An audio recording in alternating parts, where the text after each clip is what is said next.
Hey everyone, my name's Ryan. I'm here joined with Keshav, and we're here with SmartBear at GlueCon 2018 in Broomfield, Colorado. It's the second day of the event, and we thought we would just share some insights and some takeaways from what we've learned so far from both talking to people at the show and attending some sessions. So, Keshav, what have been some of the takeaways from some of the sessions you've gone to so far? Yeah, it's been a phenomenal show so far. There's just like so many people, and you can just feel the energy because there are people who are actually the practitioners themselves who are in the weeds, building APIs, building software in general. And then you also have like the people higher up who are actually guiding the software development workflow, guiding the end results of their software life cycles. And it's just phenomenal to see some of the talks. So some of the things that come to my mind when it comes to the day one of GlueCon so far, at least, and today's day two, we should probably do a follow-up video of this, I remember going to this keynote by Adrian Cockcroft where he spoke about chaos architecture. And it's interesting because I've never actually thought about chaos before, because chaos is essentially inevitable behavior which we can't really account for. But he makes an interesting point, because if you have a regular application which is not used by a scale of hundreds of thousands, and if they don't really impact real human outcomes, then it's okay to not think about chaos. But say, for example, your software is used by healthcare, and it could actually impact lives. Say, for example, your software is used by a flight system, which can essentially help people go from one place to the next, and also ensure safety, right? That's when you have to make sure that your organization is well prepared to handle chaos. And so even if you don't necessarily can predict chaos, you should have the right processes, you should have the right training for the people in place to make sure that you account for it. And he also mentioned how you should not have a single point of entry and have distributed servers in general. And it was just a fascinating talk for me. There's another talk which comes to my mind by Lisa Kam and Max Whitney on the software development lifecycle. And they talk about how you shouldn't just be thinking about like, all right, I just have a software development lifecycle in place based on like a blog post online, right? Understand your organizational culture really well. Understand what your organization's risks are, meaning reputational risks, financial risks, software risks. So you all have different goals and objectives and risks associated, and tailor your SDLC accordingly. And finally, I want to end this answer by talking about this really great talk by James Higginbottom. Oh yeah, of course. About whether or not REST APIs are still relevant. And James, phenomenal speaker, first of all, and he spoke about how as an industry we're trying to like reinvent the wheel all the time. Like for example, with the open API description format, right? We're saying let's do content negotiation and with description formats in general. But what he brings up a good point, which is your underlying HTTP protocols actually already have all of those systems in place. So don't try to reinvent the wheel. Understand HTTP or like some of the underlying protocols really well, and use that to your advantage. And he does say that REST APIs are still relevant, but the question shouldn't be, hey, if REST APIs are relevant, so I should be using them. It should be, what is my final business outcome? What is the end result of my API programs, and what description formats I should or what architecture I should be using based on that. So some of your APIs could be SOAP, some of them could be Graph, some of them could be gRPC, some of them could be REST. It's totally up to you, depending on what is the business outcome and what does the consumer need. Sure. Yeah. And it feels like we've heard these conversations for so long, whether it's about the different protocols or about the different standards that are out there. So that's really interesting. Yeah. When we come to these shows, sometimes it feels like it's a kind of living and breathing case study in action of these companies that people from different companies, of large companies that scale, talking about some of the things they're doing with software.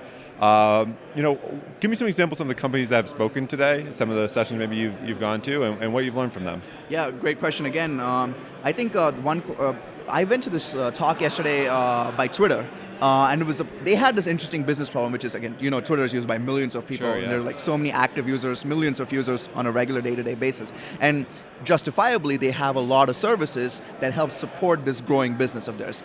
But then it becomes hard to track ownership of all these services. There's so many different services, and when does the service?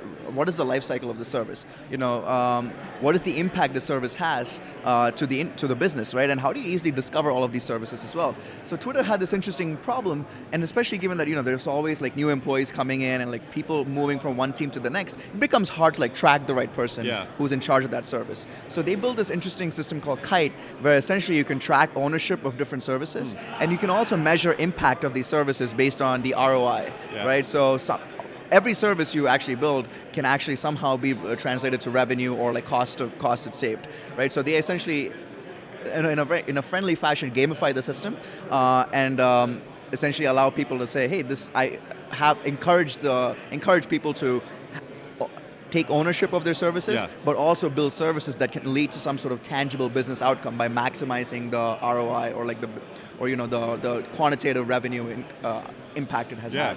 Yeah, that's really interesting, and kind of using it as that kind of driving function within the organization. Exactly. Yeah, that's super interesting. I know you'll be taking the stage in a few hours, right? Or pretty soon, right? Yeah, pretty soon. And you'll be talking about a topic that has come up a lot, really two topics that have come up a lot at the show, right? The Open API specification is more and more we're seeing talks about API design, and that is a topic.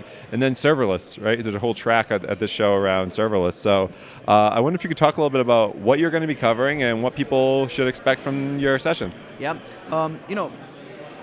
after speaking to so many people in the past, and even coming to this conference today and like talking to so many of these practitioners, I've realized that the industry still implements the API first and then generates the specification. Like we all know the Open API specification is really important for our business, for our technological processes, but there's still this traditional mindset of like, let's just build the API first and then generate the specification to, again, continue our lifecycle processes.